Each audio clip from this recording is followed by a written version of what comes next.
Anyone want to take a guess at who the biggest conservationists in the world are? Wild guess. No, not Greenpeace, not some other tree hugger group.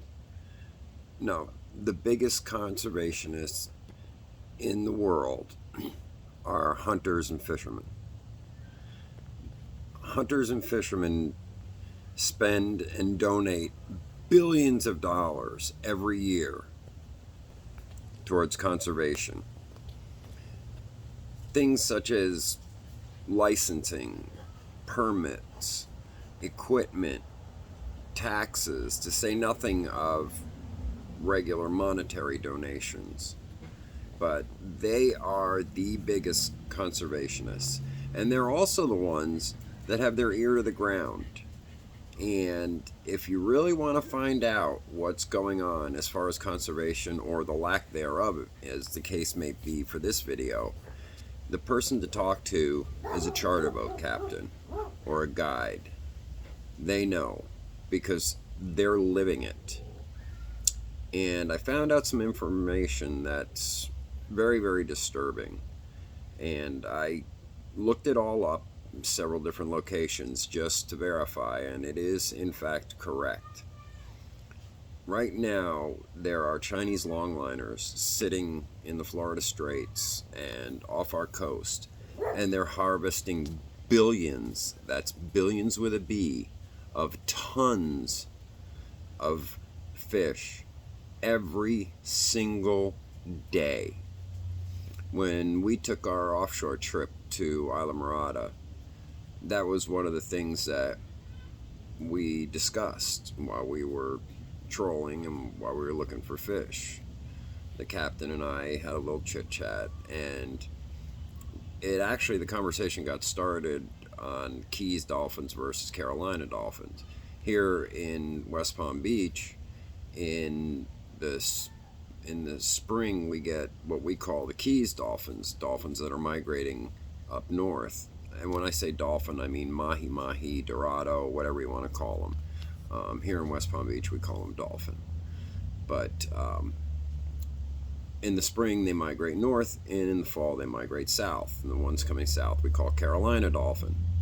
And that's ironically how we got on the subject. And he was saying that they've had a real difficult go of it. A lot of the bigger fish aren't making it through, and he said the long lines are so thick that these migrating fish can't even get through. So there's a lot of concern about it, and it's really disturbing to me, because I vividly remember standing on the Lake Worth Pier and seeing a boat, and it looked like the boat had a giant mirror on the back of it, and I couldn't understand what was going on with this boat. So I was talking to one of the other guys on the pier, and he said, "Oh, that's a roller boat." Back in the 80s, they had these giant net boats with a big roller, and they absolutely destroyed the kingfish population. I can remember when, if somebody caught a kingfish, king mackerel, it got written up in the paper. It was an amazing event. And I'm afraid that's where we're headed with the dolphin. So, just trying to keep everybody informed.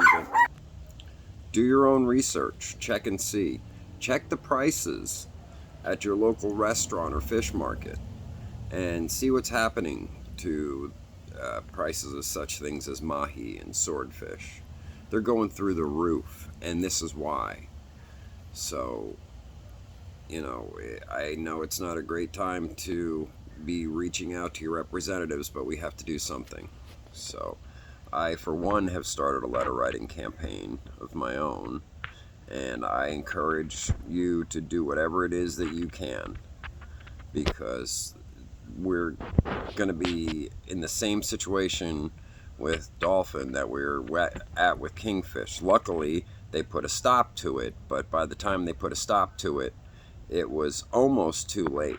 The kingfish have rebounded, and we're very lucky. But I don't want to see that happen to dolphin as well. So All right, I hope everybody has a great day. We'll see you soon.